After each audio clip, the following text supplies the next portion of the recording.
What's up, vlog? So today's actually a very special day. We have David Meltzer in town. David Meltzer, the CEO of Sports One Marketing. He's in New York City today, which is where I live. I'm actually going to the Javits Center out in Manhattan to actually meet him for a meet and greet at 1:30. So let's go over there.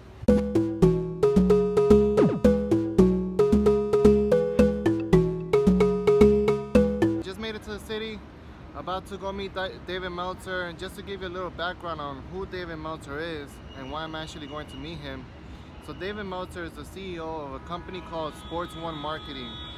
He's also an author. He's written a great book that I actually read called Connected to Goodness. He's a best-selling author, and he's also a humanitarian. He's also a keynote speaker. He's a top 10 keynote speaker, so it's pretty cool. It's a great guy to meet. I actually met him twice already. Twice here in New York actually, once in the Barclays Center, and then another time we actually gave a keynote talk down in the downtown area. So it's pretty cool. Gonna go meet him again, and I do have a couple specific questions that I actually want to ask him that's gonna be based on his intuition and how his intuition played a role on his success.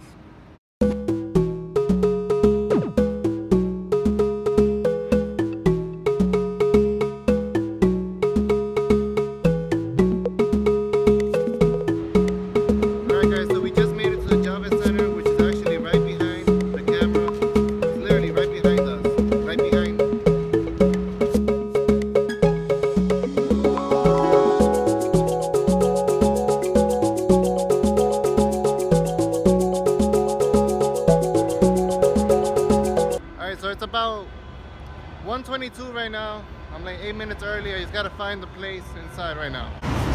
So we go to the 34th entrance. How are you, David? Good to see you again. How are you? Hey, Carlos, nice to meet you. Nice to meet you, How are you guys? You want to go around? I'm here every week this month.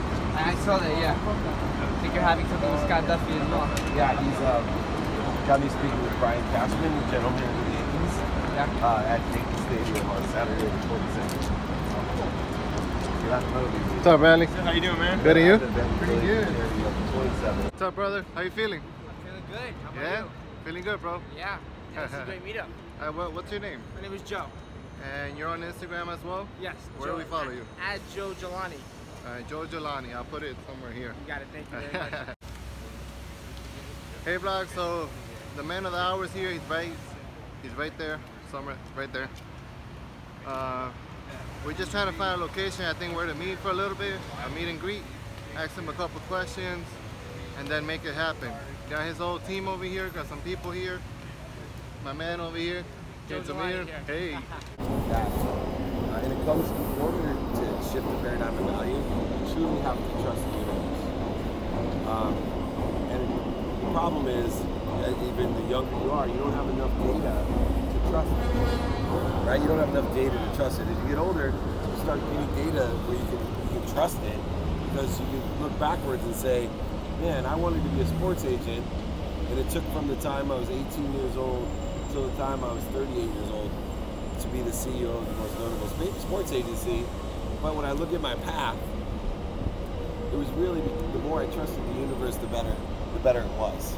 So, if I told you, how did I get to be a sports agent? Well, I studied pre-med in college, then switched into English and poli-sci, then decided to go to law school, then sold legal research online on the internet, then got into the wireless proxy service space, middleware space, Right. then became the CEO of a handheld, Samsung's first smartphone. Then I retired. Then I became a VC, an angel investor, a real estate investor, construction, real estate development guy. And then I was helping my friend, and I met Lee Steinberg in 48 hours. He made me the CEO, right? Right. That doesn't make sense unless I would have just trusted the universe the whole time and only worried about, instead of taking what I was going to get, where I was going, all these end results that were supposedly going to make me happy, if I just would have thought about, man, why don't I focus in on the skills, the knowledge, and the passion, the purpose, and the profitability every day to provide value to people, right? Whatever value it is, if it's going over there and cleaning up that trash, which I'll do, or whether it's when I'm selling, providing more value than I'm asking for, it's all giving, right? If I give you $100 and ask for 20, is that giving? Well, you still giving something, right? So Seems math to me. the math Makes sense to me. I'm giving you $80, right? Yeah. Oh, for sure. No, Right? that's sure. That's what it makes sense. Yeah.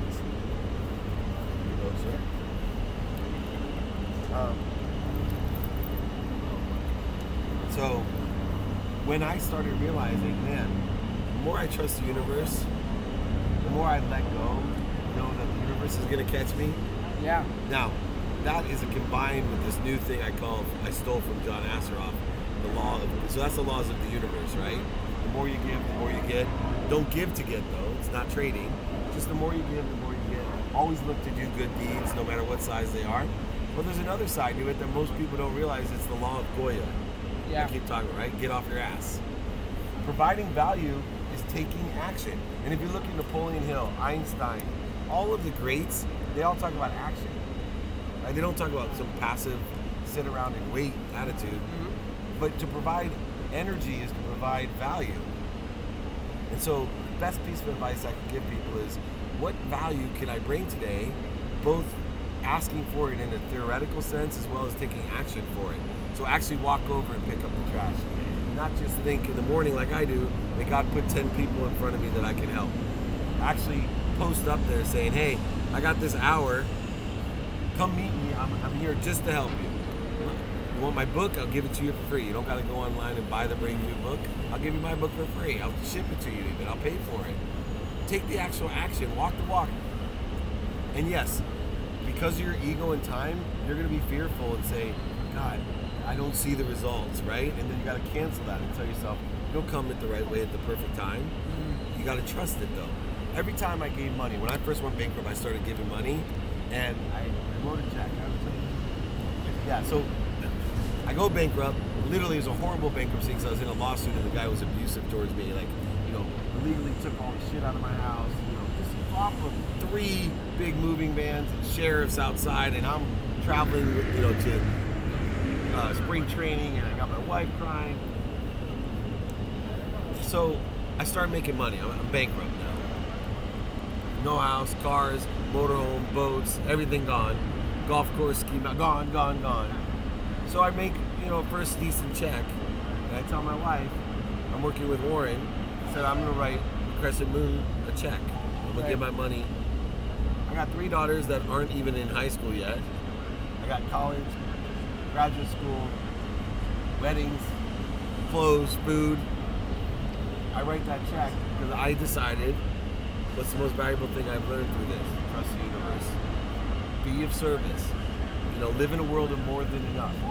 Living in the world of more than enough was more important to me to live in that world because I had everything you could ever dream of. People dream of having what I have, but I didn't live in what I did have is I didn't live in the world of more than enough. I lived in a world of just enough. Right? I needed more. So I even lived in a world of not enough sometimes. I mean, one Ferrari wasn't good enough. I could have more. Right? I wanted more and more. But what if, whatever you were getting in, you lived in a world of more than enough? How? Because I was giving it, part of it away. I was telling the universe, I know I got more than enough. And my energy changed, right? And the first time I wrote it, man, it hurt. Insecurity. I had to ask my wife, are you sure this is okay? Hoping I could make my wife the bad guy, right? And have her say, no, dude, you just lost your house, moron. You got no kid, you know, food. No, that's where my wife is so wise. She's like, you're finally getting it. That's the first thing she said, you finally get it. She said, now double it. I said, no, I don't trust you. Not much. I don't. I didn't trust the universe that much. Every month I wrote that check. Yeah. It hurt. Because there was things, I was still transferring my philosophy. I wasn't trusting the universe that I lived in a world of more than enough. Yeah. I was still living in a shortage. Because I was living in scarcity, right? Because I was still afraid. I did it, but pretty soon I started to believe in it. So funny. And I lived in this world of more than enough. Guess what started coming to me? Not the shortages, voids, obstacles that I was living in a scarce world. All of a sudden, more than enough, people were just coming to me. Oh, can you do this? Oh, can you want this? It was all coming back. It wasn't a trade. It was I lived in that world now. It's a whole different vibration. I live in a world of more than enough, but it doesn't start without action. Right. You can think about it, and take isolated incidents of giving. But until you actually live in a world of more than enough and take all your actions to say, I got more than enough time to meet with you. I have more than enough time to pick up that trash. I got more than enough money to write somebody else. I got more than enough food to give my food away. I have more than enough books to give my books. That's just a world of more than enough. And guess what? You start trusting it, it all comes back to you. Yeah, I understand that. Now, David, if you don't mind if I ask you a question.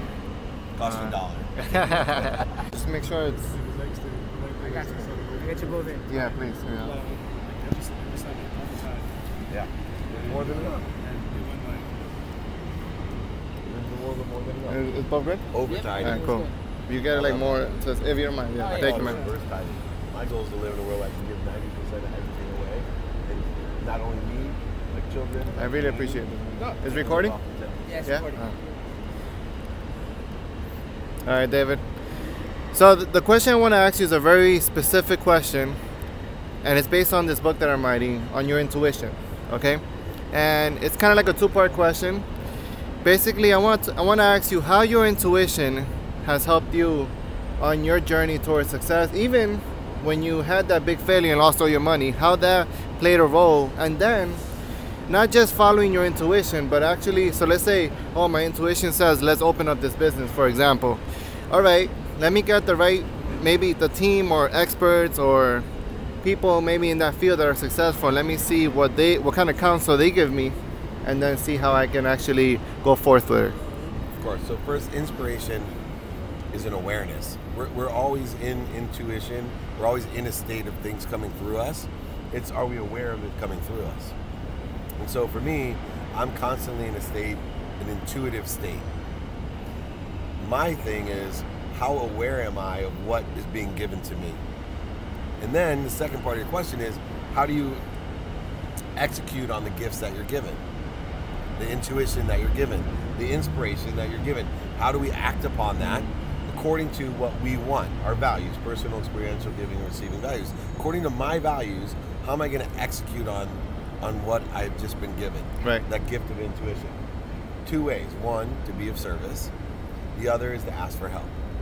And so you had mentioned asking for help. If I'm given a gift of intuition about a business, about my personal life, about whether to buy or sell a real estate property, those are all intuition. Awareness is the key. Because if you are truly aware of intuition and that awareness is there, that's the biggest gift I can give you. You'll never have to work.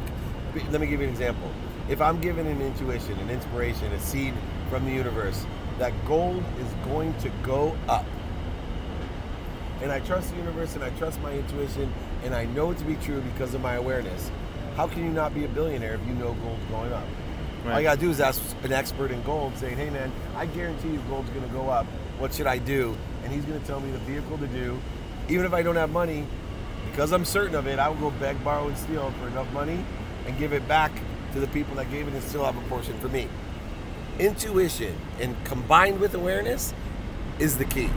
And then asking for people who sit in the situational knowledge or experience, only for one reason do we ask for help.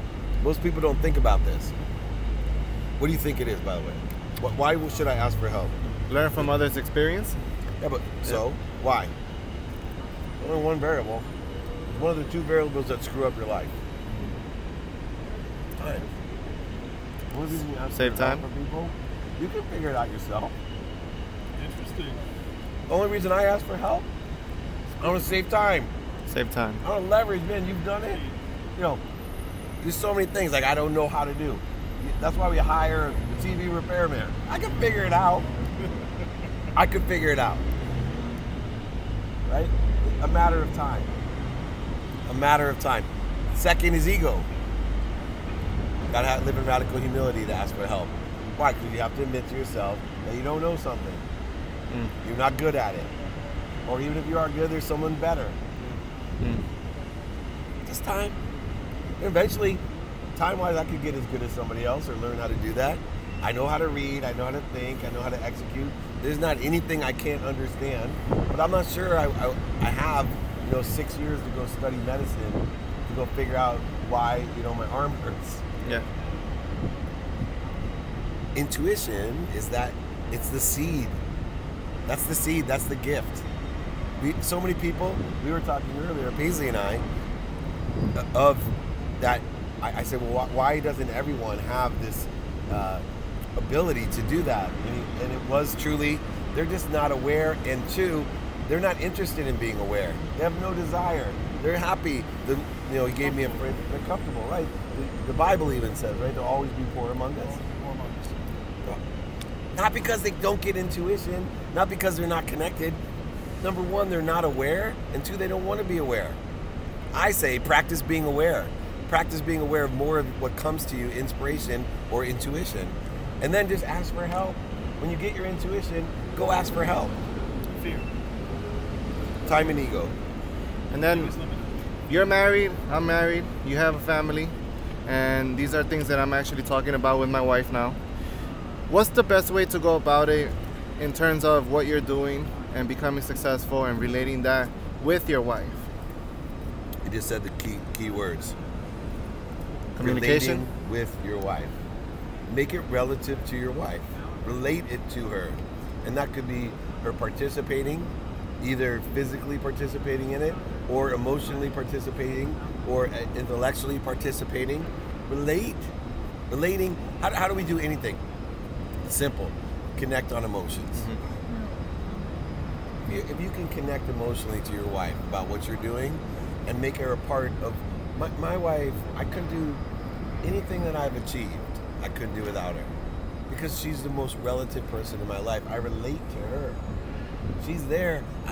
She's part of my intuition. She's part of my inspiration, but she's part of it. Like I made it the first round in my life when I lost everything.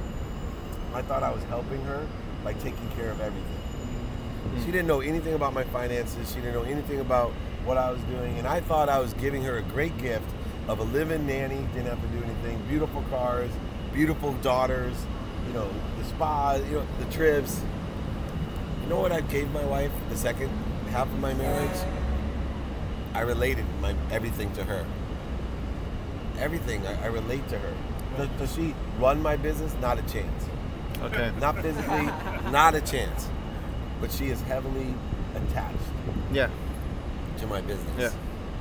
When, the financial planner I use, and there's a lot of financial planners out there. There's a great piece of advice if you're a financial planner. The reason I chose, don't think that there's a ton of different products out there. The reason I use Al Manfred, my financial planner, is that I know emotionally that if I would lose my money, it would hurt him more than me. I know from having children that it hurts me more than it hurts them when something hurts them. When my daughter went to college and was emotionally scared, man, that hurt. Right? If you've ever had a child injured in any way or sick, oh man, well, that's how you want your wife to be with what you're trying to do with your life. I had something happen that's a challenge in business. It was more upsetting to her. Why? Because she relates. That relation, it's there. I'm emotionally connected. People buy on emotion for logical reasons, but the problem is everyone uses logic and forgets to connect emotionally. It's like you said in one of your talks. You said, "It's not what I said; it's how you felt." Right. I remember that. Same thing. Remember too. It's not what they say; it's how they say it. Yeah. There's some people. I see it all the time. I say stuff that I've learned and stolen, just like everyone else has learned and stolen. Right? I have read every Bible. I read Course in Miracles. I've read existentialism, physics, quantum physics. I don't know what's mine,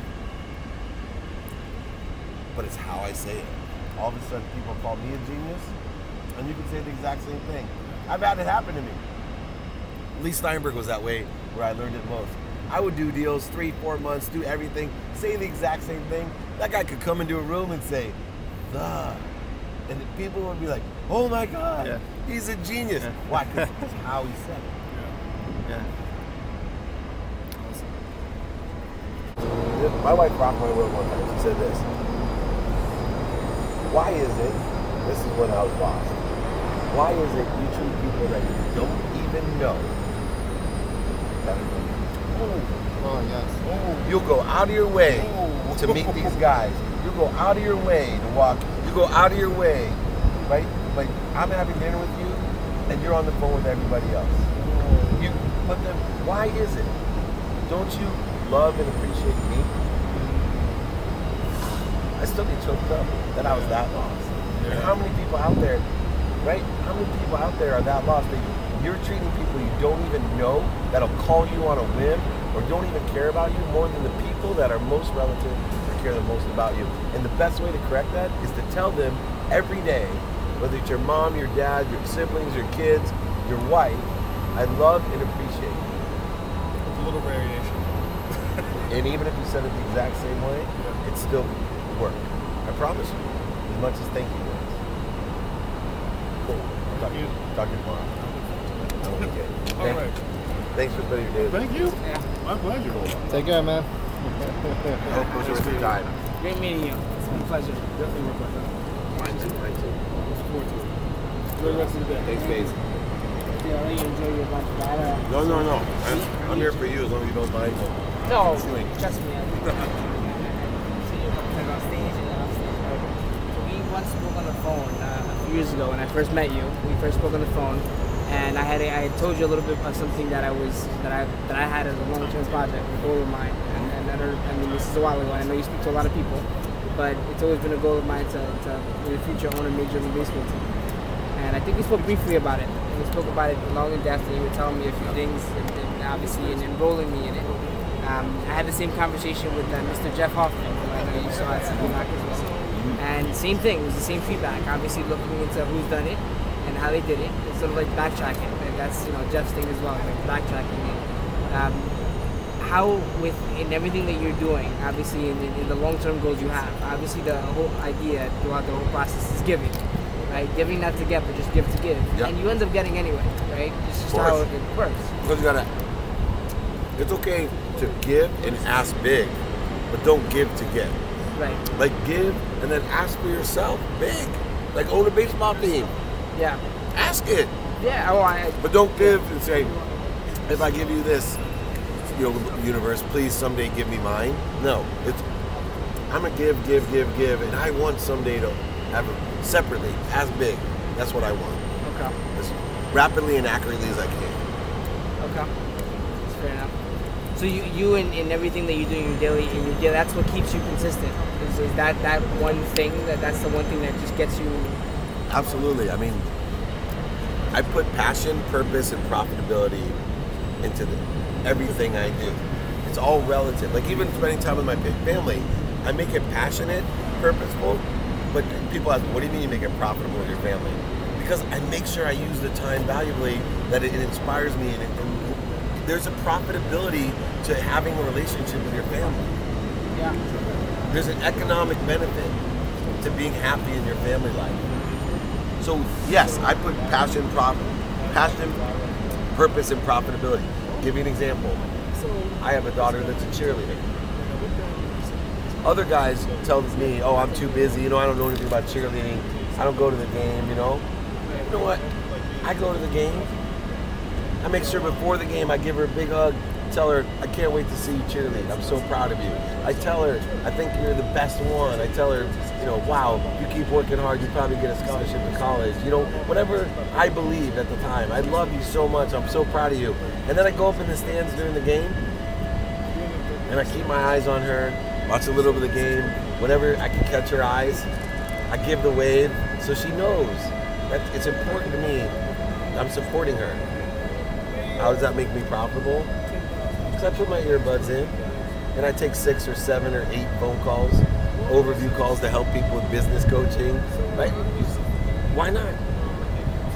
Right? I'm in the stand, she's there, I got my earpods in, but she knows that I'm there for her.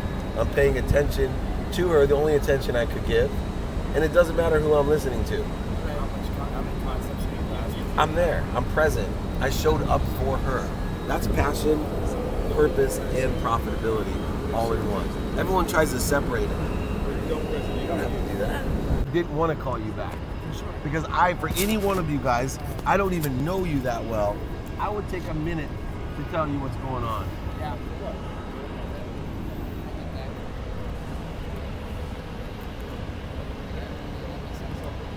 It's good to know. That's it. And it would also be my job to pay you forward that way. I mean, that's the idea, right? True. It's like, right, it works through you. Gotta go somewhere. So that's the whole legacy. Definitely not happening to you. Yeah. It's definitely not happening for you. Right. It's happening through me. And when it goes through you, it gets better. You're the better, you're the BASF. We don't make anything, we just make it better. Right? That was BASF's motto, right? That's what you are. You're BASF. Things are coming through you. I got this here, I'm gonna make it better and then give it to you. What does that mean? In math, I'm providing value. I get X, it comes through me, I'm giving X plus 1. 1 is the value. And why is it valuable? Because it came through me. Through my personal values, experiential values, giving values, and receiving values. And guess what the cool part is? We get to experience the intuition and the inspiration when it comes through us, so we can do more. But if it's coming to you, it's almost as bad as for you. I mean, both, because it's stuck on you. And you're a vessel, you can't hold everything. And you wonder, the universe thinks, oh, I'm not gonna give you any more, you're full. Whether you think I've done it to you or for you, you're full, dude.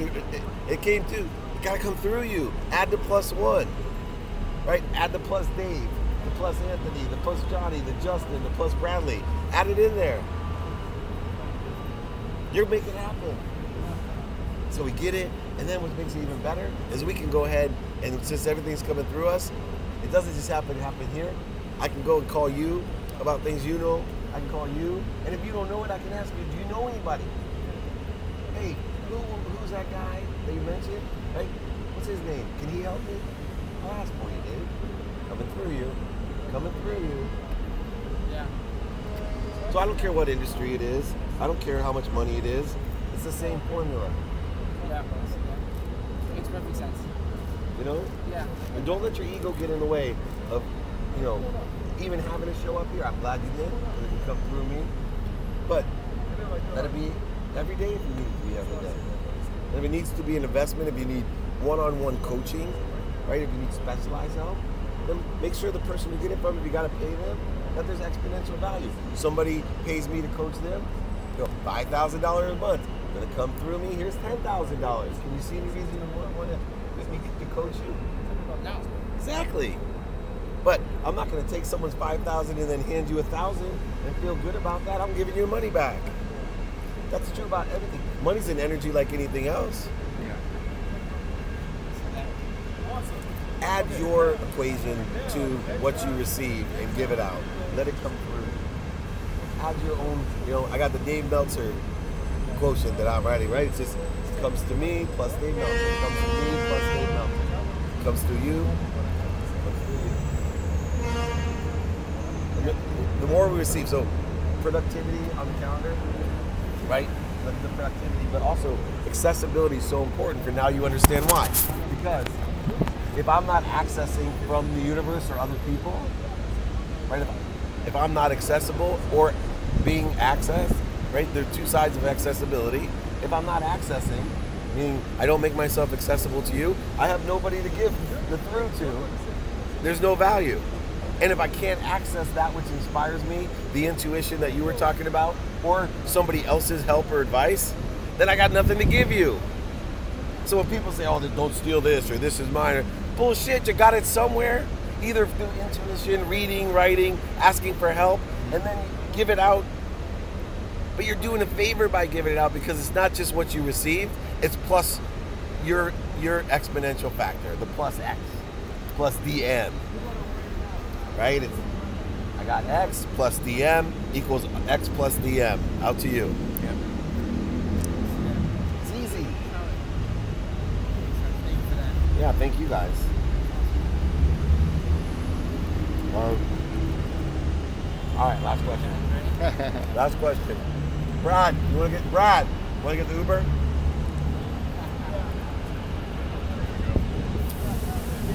Last question. I'm looking forward to it. Last question. I mean, just in general, we'll definitely have That's for sure. You got my cell phone? I got it. Yeah, I got it. I got it from, let's just change your number. See your number? It's good. So we'll be in touch. I know that for a fact. I'll be back next week. Oh, you'll be back every week this month? Yeah. This is good. I'll be over there. Cool. I'll report you soon, guys. Yeah, we will. See you. I'll be in San Diego for that one. You go year. secret night? Yeah. Oh, good. You're gonna love it. Yeah, you're gonna love it. Have you been? Yeah, first time. First time? First time, you love it. yeah. Make sure, yeah, there's so many people. So many people. Yeah, and I got a couple people already set up as an interview, you know, being proactive and accessible. I'm flying in a day early just so I can interview them. This guy named Danny Morrell, who's really big. I know Danny. Yeah, so I met him. Tell Danny I said hi. He's in real estate. Awesome. And then Frank Shankwitz. I'll be interviewing my mentor as well. It'll be very busy, very fun over there. My wife is coming as well. Oh, good. Are you interviewing Greg? I already did a month ago. Oh, good. Yeah, and what Scott about as well. Brian Smith? No, I haven't. If he'll be there, I mean, I'm going all in. I'm gonna talk to everybody, ask everybody. Ask Frank to introduce you to Brian Smith. Okay. How about David Corbin? No. I'll text you both their numbers. Okay. Okay? Got it. Definitely, Thank you. even if it's a brief hi, just say hi to Ron Klein. Yeah, Yeah? Ron Klein, do that. Awesome. All right, cool.